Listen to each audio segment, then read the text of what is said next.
boots strike gravel in the dark. Not running, measured. Certain. Floodlights snap on, bleaching the night white. Women freeze mid-step. Shadows vanish. There is nowhere left to hide. A clipboard cracks shut. A number is called. A woman stumbles forward, hands locked over her stomach like she's holding something in place. Her breath fogs the air. One sharp gasp. Then another. Somewhere in the barracks, a baby cries. Just once. It's cut short, by a shout, by distance, by fear. Guards move fast now. Faster than the women. Fingers point. Lines break. Order dissolves into panic that no one dares show. This is Auschwitz. Night selection. Here, pregnancy is not a secret. It's a sentence. A doctor steps into the light. His coat is clean. His gloves are white. He doesn't rush. He never does. He looks. He decides. He moves on. The woman tries to speak. No one listens. Wind cuts through thin fabric. Skin burns with cold. The floodlights hum. Somewhere, metal scrapes metal. This camp processes bodies by the thousands. But pregnant women are handled differently. Not with mercy. With interest. Because inside these fences, life is not protected. It's examined.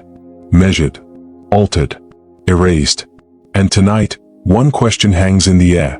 Unspoken, unanswered, deadly. If carrying a child means death, why are some women still trying to hide it? Dawn doesn't arrive here. It's switched on. Barracks doors slam open and the women spill out, half-dressed, half-awake, already counting their steps. Mud sucks at bare feet. Someone falls. No one stops. A whistle cuts the air. Lines form. Crooked. Tight. Silent. The roll call begins. Numbers instead of names. Each one pulled from a throat already dry with hunger. A pause after every count, long enough to feel dangerous. An SS doctor walks the line. Slow. Deliberate. His boots are polished. His face unreadable. Women lower their eyes. Some press arms tight against their bodies. Others stand rigid, praying stillness will make them invisible. One woman has tied rags around her waist, cinched so tight it bruises. Blood seeps through anyway. A hand lifts her chin. 2 fingers press into her abdomen. She doesn't scream. She can't afford to. Behind the barracks, smoke rises. The air smells sweet and foul at the same time. Everyone knows what that means, even if no one says it. Inside a nearby office, a document waits on a desk. Stamped. Signed. Dated. July 1942. An order authorized at the highest level. Medical experiments. Female prisoners. Auschwitz. No announcement follows. No explanation. The camp doesn't need one. The doctor makes a mark on his clipboard. One line. One decision. A life redirected without ceremony. This isn't chaos. It's a system. And the women understand now, this morning isn't about labor or survival. It's about classification. Who is useful? Who is expendable? And who will be taken somewhere they won't come back from? The line moves forward. The next woman steps up. She already knows what the mark will mean. The first woman is pulled from the line without warning. No explanation. No struggle. 2 guards take her arms and turn her away from the others, as if she's already gone. Whispers ripple through the row, barely sound, more breath than words. Hide it. Don't cough. Don't bend. Pregnancy is discovered in pieces here. A swollen belly. Missed roll calls. Vomiting that lasts too long. Blood that won't stop. Every sign is dangerous. Every sign is watched. Inside the barracks, the rules are passed hand to hand like contraband. If you're pregnant, you have 3 options. Abort it yourself. Hide it as long as you can. Or be selected. None of them lead to survival. They only change the timing.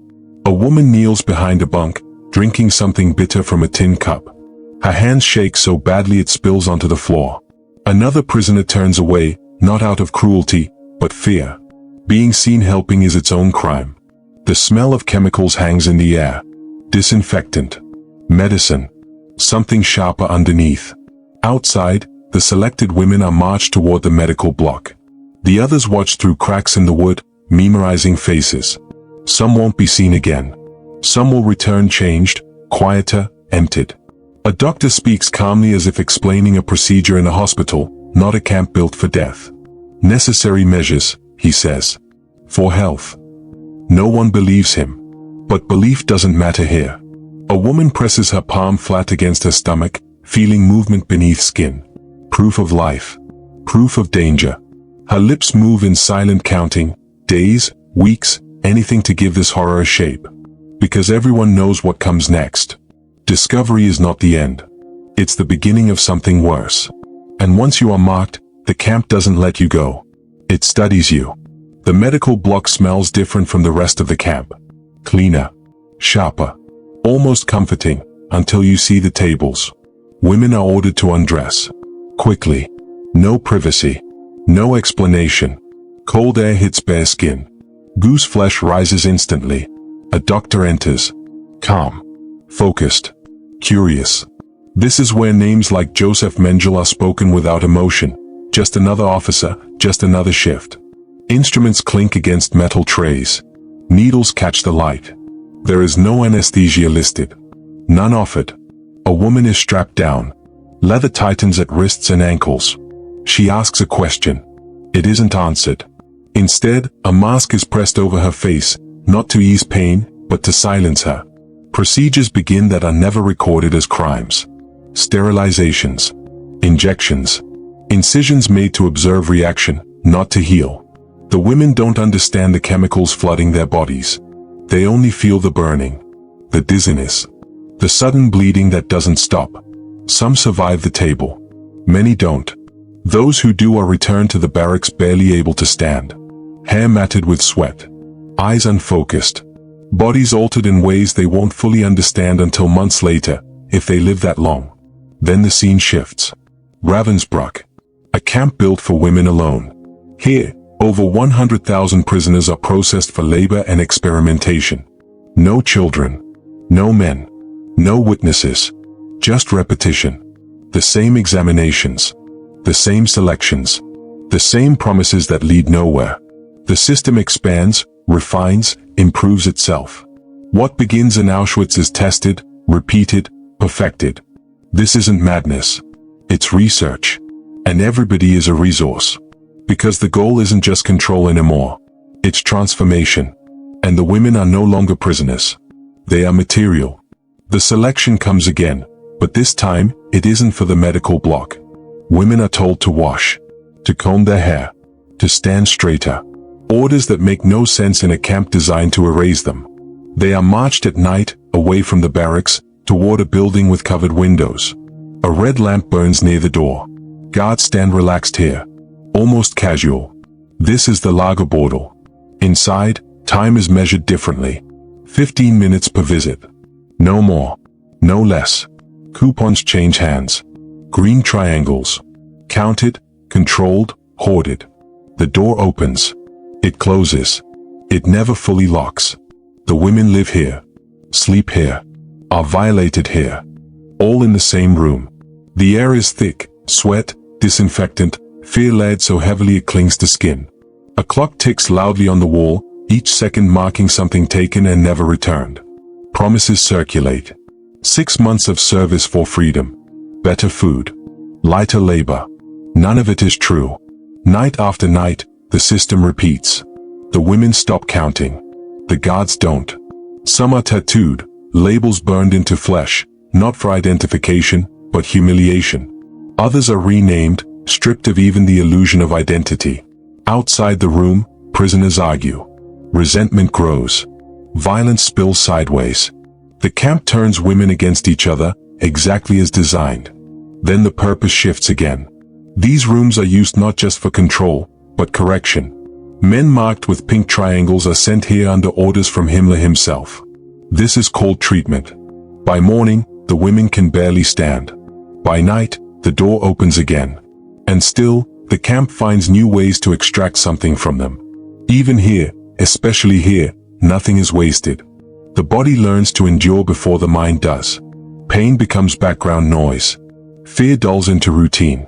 Women marked for the brothels are no longer called by numbers alone. New words are used. Cruder. Final. Some are tattooed with labels meant to follow them forever. Brands, not records. This is where the system fractures them. Forced visits continue under the lie of re-education. Men arrive under orders. Guards watch the clock. No one looks at faces. When it ends, the women are pushed aside, replaced, reused. But something unexpected happens here. The pressure doesn't just destroy.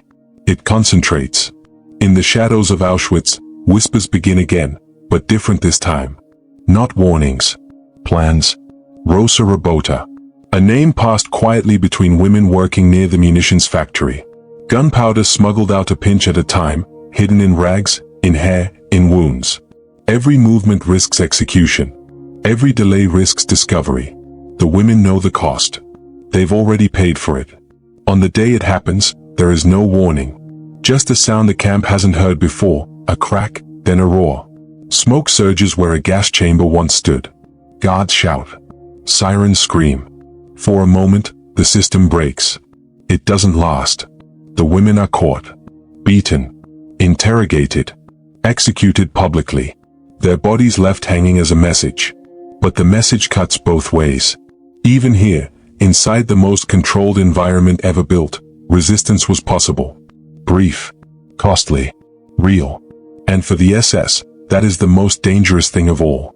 Because once terror fails to erase humanity, nothing works the same again. When the gates finally open, the camp doesn't explode into relief. It exhales. Smoke still drifts over the wire. Barracks stand empty. The ground is packed hard where people once stood shoulder to shoulder, waiting for orders that will never come again. The women who survive walk out changed in ways that don't show in photographs. Their bodies carry scars medicine can't name. Their memories don't move in straight lines. Liberation doesn't bring answers. It brings silence. Doctors vanish. Files disappear. Names scatter across continents. Some men are tried. Many are not. Some live long enough to grow old in the sun, far from the tables they once stood over. The women return home, if there is a home to return to. Instead of recognition, they meet suspicion. Those who were forced into brothels are not called victims. They are called collaborators. Heads are shaved. Crowds gather. Paint is thrown. Shame becomes public entertainment. No trials are held for what was done to them. No monuments are raised in their names. Their suffering doesn't fit cleanly into victory narratives. Even the language fails them. Prostitution. Medical treatment. Re-education. Words that hide violence instead of exposing it. The camps are documented. The numbers are counted. But some stories are buried deeper.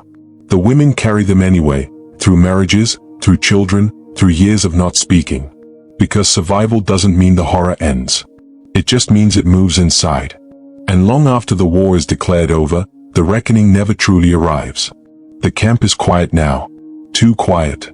Paper records lie stacked in offices no one enters anymore. Names reduced to ink. Numbers misfiled. Entire lives flattened into forms stamped and signed. But not everything was destroyed. Some documents survived, orders that were never meant to be read outside locked rooms. Notes written in margins. Experiments that didn't end when the gates opened. Because Auschwitz was not the final stage.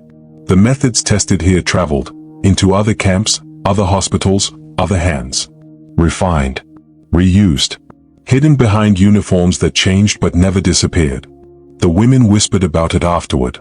One last program. One last procedure. Something even the SS didn't record cleanly. History remembers the camps as places of death. It rarely follows what came after. And the question still lingers, unanswered. What happened to the experiments that survived the war? That trail doesn't end in 1945. It leads somewhere darker. Somewhere forgotten. And that story is still waiting to be told.